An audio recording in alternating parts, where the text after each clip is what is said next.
2023 PSC higher secondary അറബി അധ്യാപക പരീക്ഷ. ആ പരീക്ഷ ജുമയുടെ സമയത്ത് വെച്ച് വെള്ളിയാഴ്ച ജുമേൻ്റെ സമയം, അതും അറബി അധ്യാപകരുടെ പരീക്ഷ. അറബി അധ്യാപകർക്ക് ഓർമ്മ പള്ളിയിൽ പോകണമായിരിക്കും. അപ്പോൾ ഇവിടെ ഇത് ഒരു പരീക്ഷയല്ല, ഇഷ്ടം പോലെ പരീക്ഷകൾ എന്ത് ചെയ്തിട്ടുണ്ട്, ജുമേൻ്റെ സമയത്ത് വെക്കുക എന്നുള്ളൊരു രീതി വന്നിട്ടുണ്ട്. അപ്പോഴൊക്കെ എല്ലാവരും പ്രതികരിക്കും. ഇവിടെ പ്രതികരണം ചൂട് പിടിക്കുമ്പോൾ അതിലെന്ത് ചെയ്യും, അഡ്ജസ്റ്റ്മെൻറ്റ് വരുത്തും.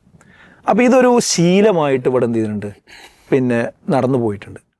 അപ്പോൾ അതിലേക്കാണ് എന്ത് ചെയ്യുന്നത്, ചേർത്ത് വായിക്കുക. ഈ അവധി എന്ത് ചെയ്തു, നേരത്തെ പ്രഖ്യാപിച്ച അവധി പെട്ടെന്ന് എടുത്തൊഴിവാക്കി. ആ എടുത്തൊഴിവാക്കണ എന്നാ, അതായത് ശരിക്കും പറഞ്ഞാൽ പിന്നെ മാസപ്പിറവി കണ്ട ശേഷം ഒരാഴ്ച കഴിഞ്ഞിട്ട് തൊട്ട് തലേന്നാണ് എന്ത് ചെയ്യുന്നത്, ഇതെടുത്ത് ഒഴിവാക്കുന്നത്. അപ്പോൾ സംഭവിക്കണം എന്താണെന്ന് വെച്ചാൽ ശരിക്കും പ്രയാസപ്പെടുകയാണ്. കാരണം അന്ന് വെള്ളിയാഴ്ച അവധിയാണെന്നുള്ള നിലക്ക് തിരുവനന്തപുരത്തു നിന്നും കാസർഗോഡ് നിന്നൊക്കെ പുറപ്പെടാനുള്ള ആളുകൾ അന്ന് സ്കൂൾ കഴിഞ്ഞ് ട്രെയിനൊക്കെ ബുക്ക് ചെയ്ത് പോരാനുള്ള റെഡി ആയി നിൽക്കണഎല്ലാവരും. ആ സമയത്താണ് പെട്ടെന്ന് 3 മണി സമയത്താണ് ഇതിൻ്റെ പ്രഖ്യാപനം വരുന്നത്. അതോടുകൂടി എന്തായി, പിന്നെ വെള്ളിയാഴ്ച വർക്കിംഗ് ഡേ ആണ് എന്ന പ്രഖ്യാപനം. അപ്പോൾ സംഭവിക്കണത് എന്താ, ആളുകളുടെ മുഴുവൻ പിന്നെ ഈ പ്രയാസം വരികയല്ലേ. അപ്പോൾ നേരത്തെ ഉള്ള ആ ഒരു കാഴ്ചപ്പാട് ഒരു ഭാഗത്ത്, മറുഭാഗത്ത് ഈ ജീവനക്കാരുടെ ഈ മാനസിക സംഘർഷങ്ങൾ ഒരു ഭാഗത്ത്.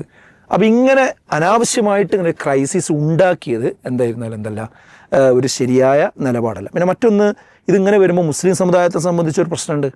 കാരണം അവരെല്ലാ വിഷയത്തിനും ഇങ്ങനെ വിവാദം ഉണ്ടാക്കുന്ന ആളുകളാണെന്ന് വേറൊരു ടീം ഇവിടെ എന്ത് ചെയ്യുന്നുണ്ട്, വിചാരിക്കുന്നുണ്ട്. അതങ്ങനെ അവരോട് വിചാരിച്ചോട്ടെ എന്നും ചിലപ്പോൾ എന്ത് ചെയ്യുന്നുണ്ട്, ഈ ആൾക്കാരുടെ മനസ്സിലുള്ളൊരു ഇരിപ്പുണ്ടോയെന്നാണ് നമുക്ക് മനസ്സിലാകുന്നത്. അപ്പോൾ ഇങ്ങനത്തെ ഒരു ഫ്രെയിമിൽ നിൽക്കുമ്പോൾ സർക്കാരിൻ്റെ ഭാഗത്തുനിന്ന് ജാഗ്രത വേണ്ടതായിരുന്നു.